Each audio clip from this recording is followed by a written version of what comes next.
الحمد لله رب العالمين والصلاة والسلام على حبيبه محمد وآله وصحبه أجمعين. أعوذ بالله من الشيطان الرجيم. بسم الله الرحمن الرحيم. ومن الناس من يتخذ من دون الله أندادا يحبونهم كحب الله والذين آمنوا أشد حبا لله ولو يرى الذين ظلموا إذ يرون العذاب أن القوة لله جميعا وأن الله شديد العذاب. إذ تبرأ الذين اتبعوا من الذين اتبعوا ورأوا العذاب وتقطعت بهم الأسباب. وقال الذين اتبعوا لو أن لنا كرة فنتبرأ منهم كما تبرؤوا منا كذلك يريهم الله أعمالهم حسرات عليهم وما هم بخارجين من النار. يا أيها الناس كلوا مما في الأرض حلالا طيبا ولا تتبعوا خطوات الشيطان إنه لكم عدو مبين. اللهم سبحانك لا علم لنا إلا ما علمتنا إنك أنت العليم الحكيم. مولاي صل وسلم دائما أبدا على حبيبك من زانت به القلوب. ومن الناس من يتخذ من دون الله أندادا يحبونهم كحب الله.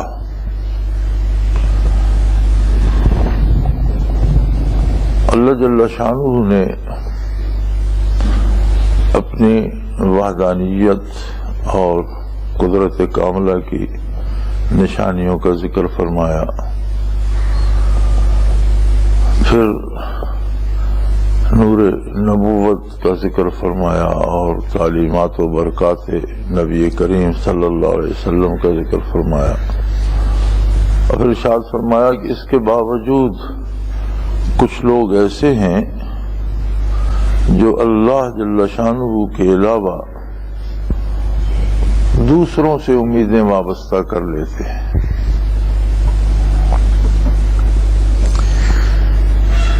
ایک بڑی عجیب بات ہے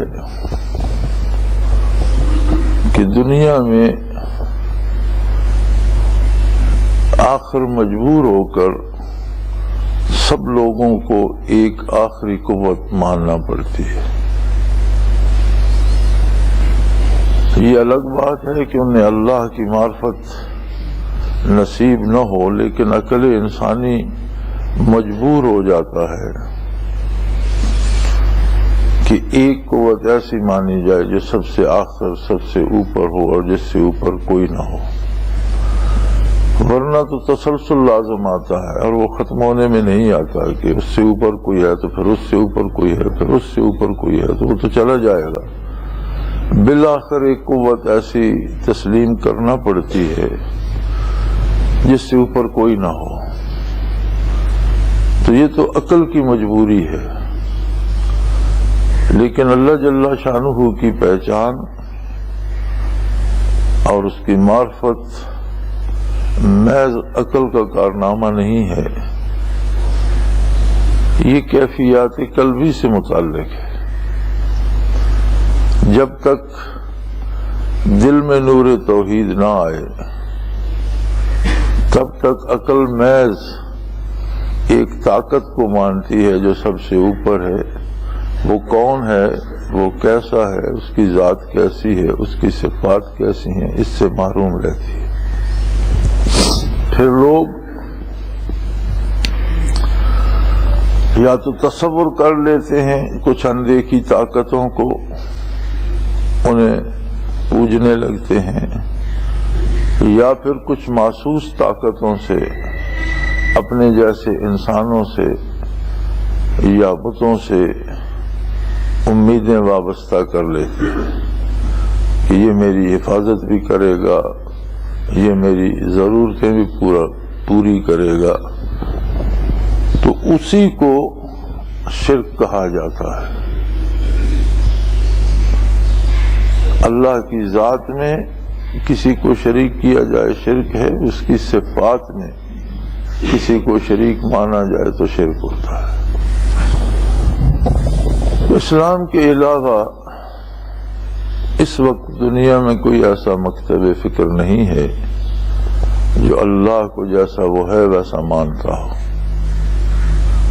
ہمارے ہاں جو اہل کتاب ہیں جن کے پاس پہلی کتابیں جن پہ نازل ہوئیں ان میں نصارہ ہیں، یہودی ہیں، لیکن انہوں نے بھی اپنی کتابوں کے خلاف عقیدے گھڑ لیے ہیں۔ عیسائیوں نے عیسیٰ علیہ السلام کو اللہ کا بیٹا مانا، اور یہودیوں نے عزیر علیہ السلام کو وقالت الیہود عزیر ابن اللہ کا بیٹا مان لیا۔ اسی طرح مختلف قسم کی گمراہیوں میں مبتلا ہو گئے، اور پھر جس سے امید وابستہ کرتے ہیں اس سے اس طرح کی محبت کرنے لگتے ہیں جو صرف اللہ کا حق ہے۔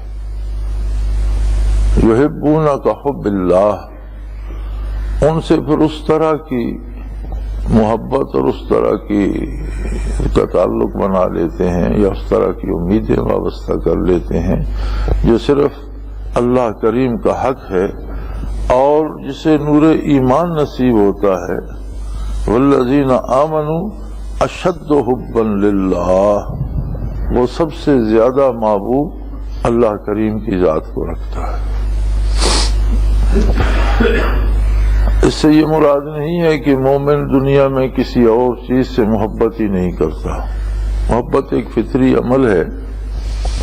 انسان ہر چیز میں جس طرح محتاج ہے اسی طرح اس کی محبت بھی اس کی احتیاج کا ایک رخ ہے۔ جہاں سے وہ سمجھتا ہے کہ میری کچھ مدد ہوگی، میری کچھ ضرورت پوری ہوگی، اس جگہ کو، اس چیز کو، اس سبب کو محبوب رکھتا ہے۔ انسان کو اپنی ذات سے محبت ہوتی ہے، ہر طرح سے اسے بچانے کی کوشش کرتا ہے۔ اپنے مال سے محبت ہوتی ہے، اس کی حفاظت کرتا ہے۔ بیوی بچوں سے محبت ہوتی ہے، ماں باپ سے محبت ہوتی ہے، بہن بھائیوں سے محبت ہوتی ہے۔ تو یہ ساری محبتیں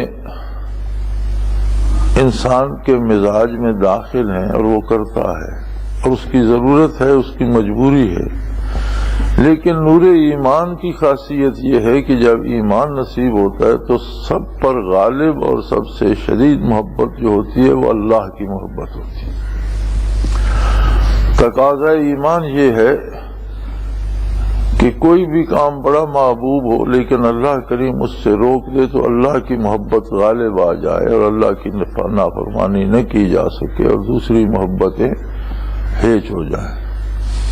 والدین کی محبت فطری بھی ہے اور ضروری بھی ہے، لیکن اگر والدین بھی اللہ کی راہ میں رکاوٹ بنے فلا تطعہما، یہ بات ان کی نہ مانو کہ وہ اللہ کے کام سے روکیں یا اللہ کے دین سے روکیں یا ایمان لانے سے روکیں، تو یہ بات ان کی نہیں مانی جائے گی، اگرچہ ان کا احترام پھر بھی رہے گا کہ والدین ہیں۔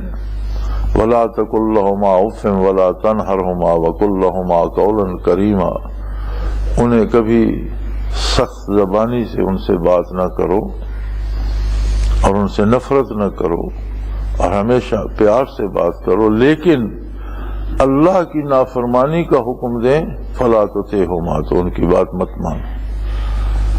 ان کی محبت اپنی جگہ، لیکن سب محبتوں پر جو محبت غالب ہوگی وہ اللہ کی ہوگی۔ ایمان کا تقاضا یہ ہے کہ والذین آمنوا اشد حبا للہ، جنہیں نور ایمان نصیب ہوتا ہے وہ بہت شدید محبت جو ہے وہ اللہ سے کرتے ہیں، اور دوسری کوئی بھی محبت انہیں اللہ کریم کی نافرمانی پہ مجبور نہیں کر سکتی۔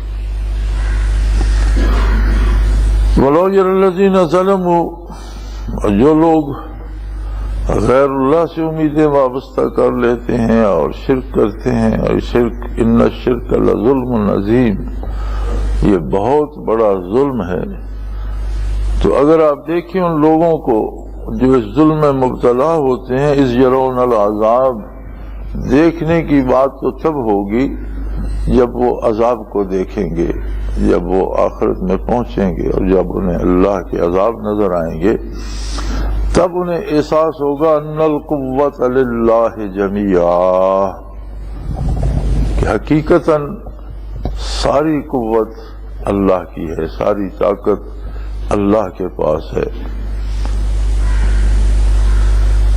وَأَنَّ اللَّهَ شَدِيدُ الْعَذَابِ، اور اللہ کے عذاب بہت سخت ہیں، انسانی تصورات سے اور انسانی سوچوں سے بالا تر ہے یہ بات کہ شرک کی سزائیں کتنی سخت ہیں۔ اس لیے اللہ کریم نے انسان کو بچانے کے سارے اسباب دنیا میں مہیا فرمائے، اپنی قدرت کاملہ کی نشانیاں فرمائیں اور نور نبوت سے، علوم نبوت سے، برکات نبوت سے جہان کو جگمگا دیا۔ اب اس کے بعد بھی کوئی آنکھیں بند کر کے روشنی سے دامن چرا کر تاریکیوں کا سفر کرتا ہے، شرک میں مبتلا ہوتا ہے اور اللہ کی نافرمانی میں مبتلا ہوتا ہے، تو یہ پھر اس کا اپنا اختیار کردہ راستہ ہے، اور جب پیدا وہ فرماتا ہے، ساری نعمتیں وہ عطا فرماتا ہے، بالآخر حساب بھی اسی کو لینا ہے، تو اسی کی نافرمانی کی جائے دوسروں کو خوش کرنے کے لیے، تو فرمایا اس کی سزائیں بھی بڑی سخت ہیں۔ اور اے مخاطب، کاش تو اس وقت دیکھے ظلم کرنے والوں کو یا کفر و شرک میں مبتلا ہونے والوں کو یا غیر اللہ سے امیدیں وابستہ کرنے والوں کو، اگر تو اس وقت دیکھے جب وہ عذاب ان کے سامنے ہوں گے، جہنم سامنے ہوگا اور اس کے دردناک عذاب سامنے ہوں گے، تب انہیں یقین آ جائے گا کہ ساری قدرت تو اللہ کی تھی، ساری طاقتیں اس کے پاس ہیں، اور یقیناً اس کے عذاب بہت ہی سخت اور بہت ہی شدید ہیں۔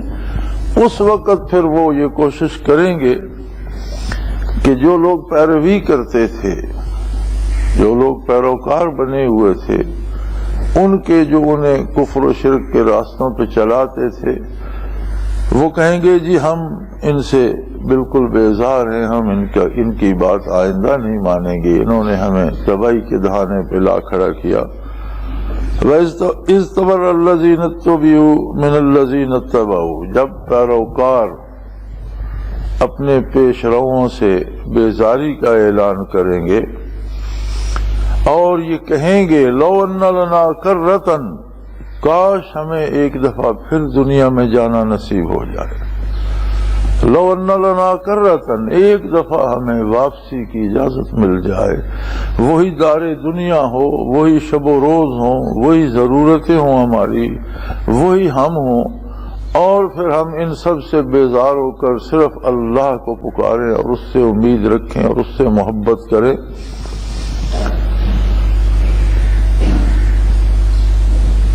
تو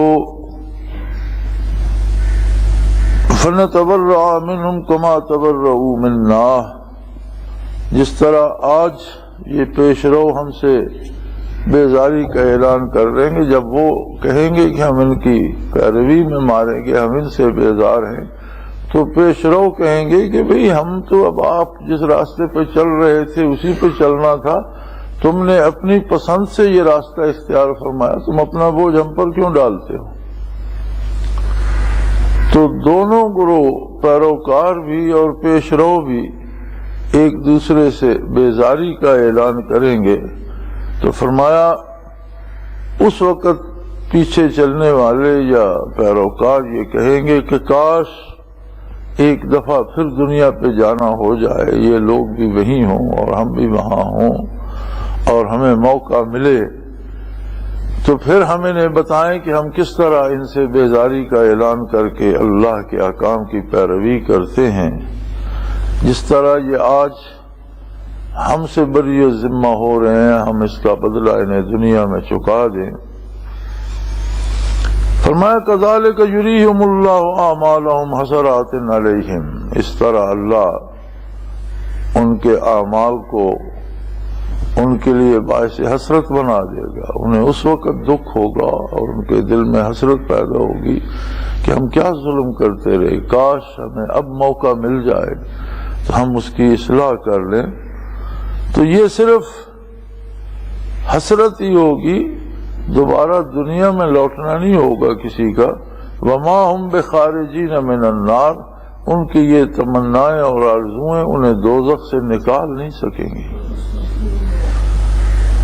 اگر آخرت عیاں ہو، اگر عذاب و ثواب سامنے ہو، جنت و دوزخ سامنے ہو اور اللہ کے فرشتے نظر آتے ہوں، تو کون ایسا ہے جو اللہ کی نافرمانی کرے گا؟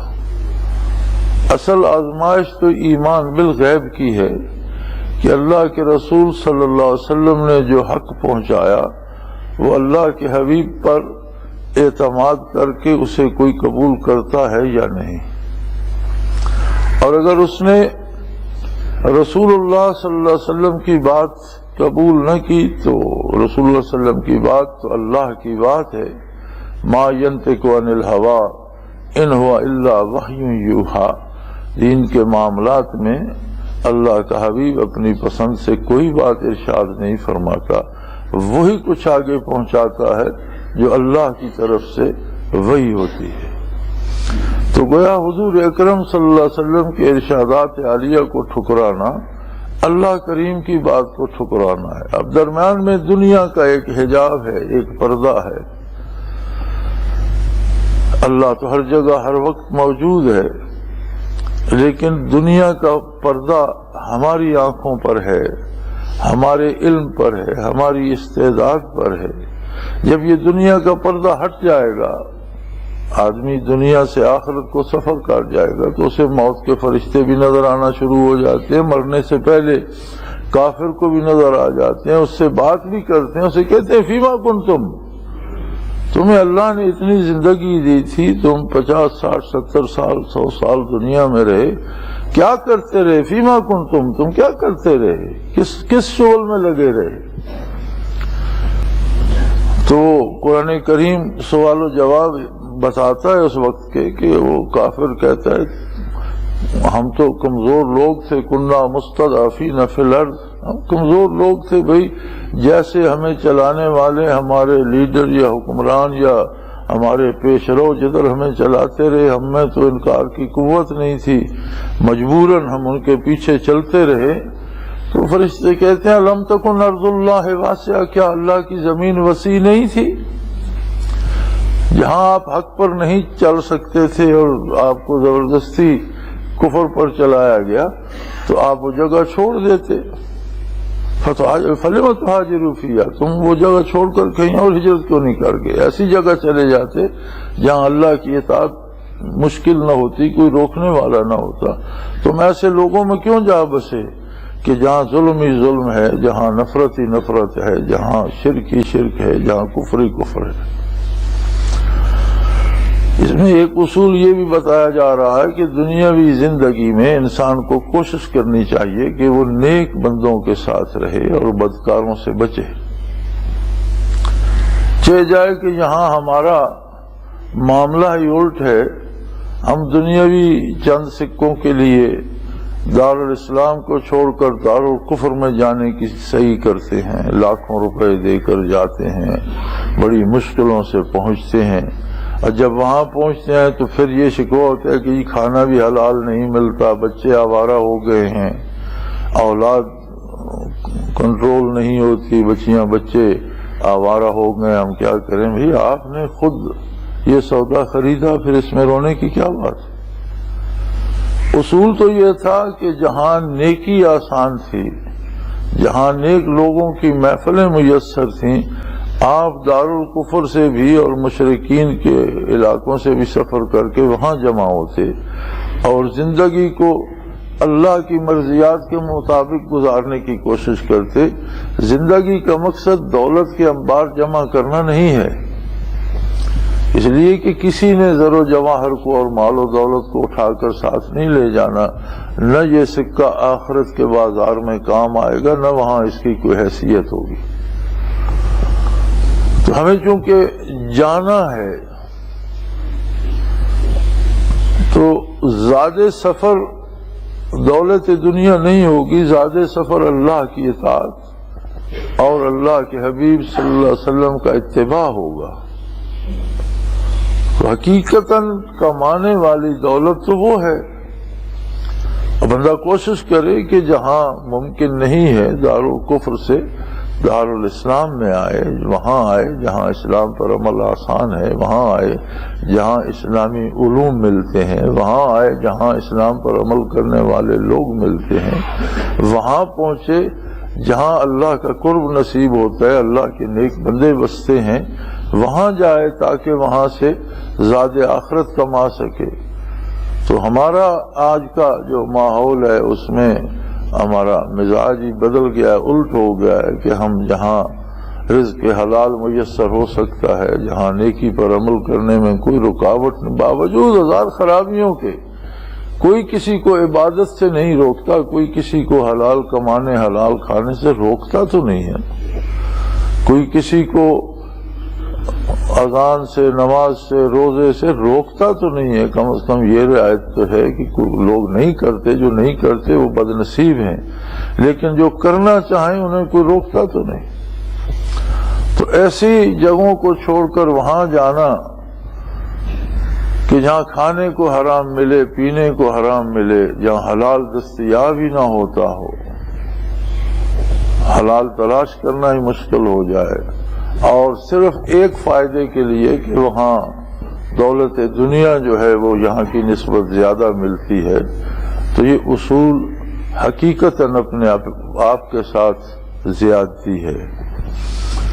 اور اس کا پتہ تب چلے گا جب آخرت میں حقائق سامنے ہوں گے، تو پھر دل میں حسرتیں پیدا ہوں گی کہ کاش ایسا نہ کیا ہوتا، کاش وہ نہ کیا ہوتا، لیکن اس وقت کچھ نہیں ہو سکے گا۔ کافر و مشرک صرف حسرتیں اور بھی ان کا دل دکھانے کو ہوں گی، حسرتیں انہیں دوزخ سے نکال نہیں سکیں گی، وما ہم بخارجین من النار، ان کی یہ حسرتیں انہیں عذاب سے چھڑا نہیں سکیں گی۔ تو زندگی اللہ نے جو دی ہے یہ بہت بڑی نعمت ہے، اور موت زندگی سے اول ہے۔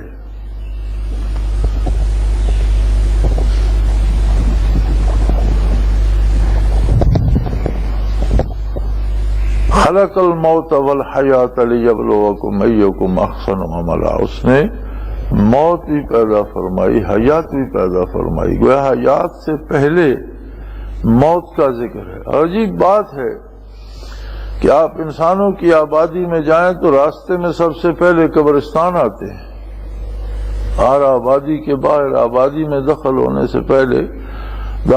سے پہلے عموماً قبرستان ملتے ہیں۔ موت مقدم ہے زندگی سے، اور زندوں سے پہلے مردوں کی بستیاں نظر آتی ہیں۔ اس کے باوجود انسان بھول جاتا ہے اپنے آپ کو، یہ خیال نہیں کرتا کہ کل مجھے بھی یہاں زیر زمین ہونا ہے اور آخرت میں جانا ہے، اور وہ اعمال، وہ دولت، وہ چیزیں جمع کروں جو میرے ساتھ میری قبر میں جائیں، آخرت میں جائیں، اللہ کی بارگاہ میں مجھے سرخرو کریں۔ تو اگرچہ یہ حال کافروں کا ہے، نور ایمان کی برکت یہ ہے کہ کسی مومن کو بطور سزا جہنم میں جانا بھی پڑا تو اس کے لیے ہمیشگی نہیں ہوگی، اللہ معاف فرما دیں گے۔ بہت سے لوگ نیک لوگوں کی، انبیاء اولیاء صلحاء کی سفارش سے چھوٹ جائیں گے، بہت سے لوگ معصوم بچوں کی سفارش سے چھوٹ جائیں گے، لیکن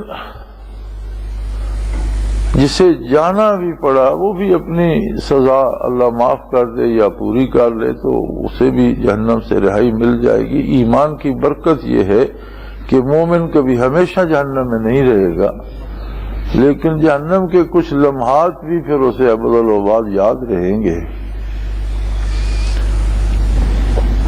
تو کفر ایسی مصیبت ہے اور شرک ایسی مصیبت ہے کہ کبھی جہنم سے رہائی نصیب ہی نہ ہوگی، نہ کوئی اس کی شفاعت کر سکے گا، نہ کوئی اس کی سفارش کر سکے گا، نہ کسی کی دعا اس کے حق میں قبول ہوگی، نہ دعا کرنے کی اجازت ہی دی جائے گی، بلکہ قرآن نے منع کر دیا ہے کہ اگر کوئی کفر پر مر جاتا ہے تو اس کے لیے دعا کرنا جائز ہی نہیں ہے۔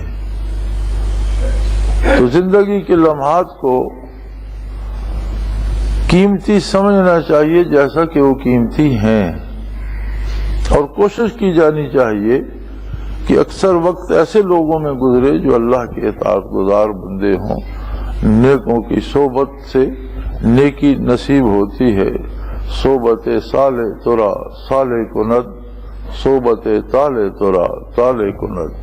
نیکوں کی صحبت تجھے نیک بنا دے گی اور بدکاروں کی صحبت تجھے بھی بدکاری کی طرف لے جائے گی۔ اللہ کریم توفیق عطا فرمائے، اپنے بندوں کا ساتھ نصیب فرمائے، زندگی میں، موت میں اور ما بعد الموت بھی۔ وآخر دعوانا الحمدللہ رب العالمین۔